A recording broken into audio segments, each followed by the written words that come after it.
അല്ലാഹുവിന് ഏറ്റവും ഇഷ്ടപ്പെട്ട അമൽ ഏതാണെന്ന് നിങ്ങൾക്കറിയുമോ?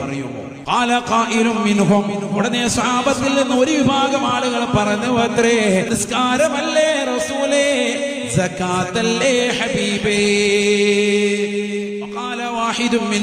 മറ്റൊരാൾ പറഞ്ഞു, അല്ലാഹുവിന്റെ മാർഗത്തിലുള്ള ജിഹാദാണ് ജിഹാദാ.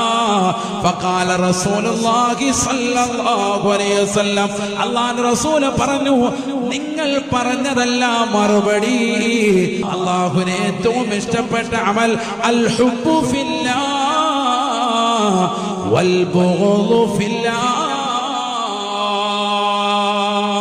അല്ലാഹുവിനുള്ള ഇഷ്ടമാണ്, അല്ലാഹുവിനുള്ള കോപമാണെന്ന് നബിയുനാ റസൂലുള്ളാഹി. അല്ലാഹുവിന്റെ വിഷയത്തിൽ ഒരാളെ പ്രിയം വെക്കൽ, അല്ലാഹുവിന്റെ വിഷയത്തിൽ ഒരാളോട് കോപിക്കൽ, അതാണ് ഏറ്റവും ശ്രേഷ്ഠമായ അമൽ.